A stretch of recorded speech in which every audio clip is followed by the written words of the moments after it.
گئے کہ وہاں کے لوگوں کو ایک اللہ کی عبادت کی دعوت دے۔ آپ کا پیغام سن کر وہاں کے سردار بگڑ گئے اور بہت بے رخی و درست روی سے پیش آئے۔ جب آپ واپس ہونے لگے تو شریر اور بدمعاش بچوں کو پیچھے لگا دیا کہ انہوں نے اتنا پتھر آپ پر پھینکا کہ آپ کے جسم اطہر سے خون جاری ہو گئے اور جوتے مبارک خون سے تر ہوئے۔ آپ صلی اللہ علیہ وسلم نڈال کر ایک باغ میں بیٹھ گئے۔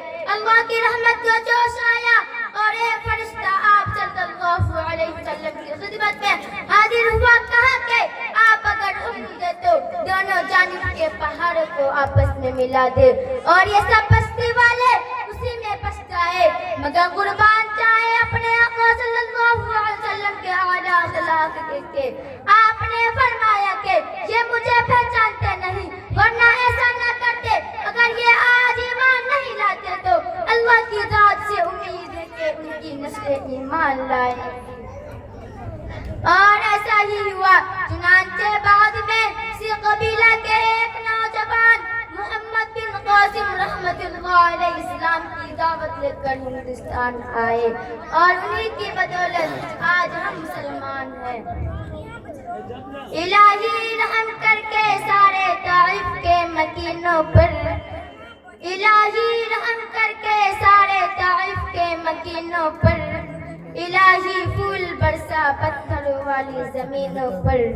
جہالت ہی نے رکھا ہے صداقت کے خلاف ان کو، جہالت ہی نے رکھا ہے صداقت کے خلاف ان کو، بیچارے بے خبر انجان ہے کر دے معاف ان کو۔ اسی طرح ایک بڑھیا کا واقعہ ہے۔ روزانہ آپ صلی اللہ علیہ وسلم کے اوپر کوڑا کرکٹ پھینک دیتی تھی، مگر آپ صلی اللہ علیہ وسلم کچھ نہ کہتے اور خاموشی سے گزر جاتے۔ ایک دن وہ بیمار پڑی تو آپ صلی اللہ علیہ وسلم نے اس کے بارے میں دریافت کیا۔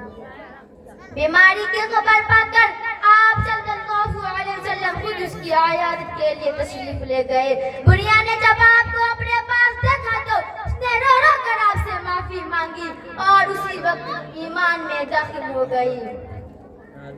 آج دشمنان اسلام نے یہ غلط خبر پھیلا رکھی ہے کہ اسلام تلوار کے زور سے پھیلا، مگر حقیقت یہ ہے کہ اسلام حسن و اخلاق سے پھیلا ہے۔ ایک حدیث میں آقا صلی اللہ علیہ وسلم نے فرمایا، جس کا مفہوم یہ ہے کہ مفلس وہ نہیں جس کے پاس روپیہ پیسہ اور مال و دولت نہ ہو، بلکہ مفلس وہ ہے جو قیامت کے دن بہت ساری نمازیں، روزے، زکوٰۃ، حج اور تلاوت و تسبیح کا ذخیرہ لے کر حاضر ہوگا، مگر کسی کو گالی دی ہوگی، کسی کو برا بھلا کہا ہوگا، کسی کا حق دبایا ہوگا، اس نے جو لوگوں کا حق مارا تھا اس کے بدلے میں اس کو نیک اعمال دیے جائیں گے، یہاں تک کہ اس کے تمام نیکیاں ختم ہو جائے گی۔ یہ حدیث ہم کو اس بات کی طرف متوجہ کرتی ہے کہ ہم بندوں کے حقوق کا اور اپنے اخلاق و معاملات کا بہت زیادہ خیال رکھیں اور اپنی ذات سے کسی کو کوئی تکلیف نہ ہونے دے، جہاں تک ہو سکے لوگوں کے ساتھ بھلائی کرنے کو کوشش کرے تاکہ ہمارے نیک اعمال ہمارے پاس محفوظ رہے۔ اگر کسی کو ہم سے تکلیف پہنچی جائے تو فوراً اس سے معافی مانگ لے کہ زندگی کا کوئی بھروسہ نہیں، نہ جانے کب موت آ جائے اور ہم معافی نہ مانگ سکے۔ اللہ سے دعا ہے کہ اب تک ہم نے لوگوں سے جو بد اخلاقی کی ہے اس کو معاف کرے اور ہم کو معافی مانگنے کی توفیق عطا فرمائے، اور آئندہ کے لیے ہم یہ عزم کریں کہ ہم کسی کے ساتھ برا سلوک نہیں کریں گے۔ آمین وآخر دعوانا الحمدللہ۔ ماشاءاللہ ماشاءاللہ۔ یہ تھی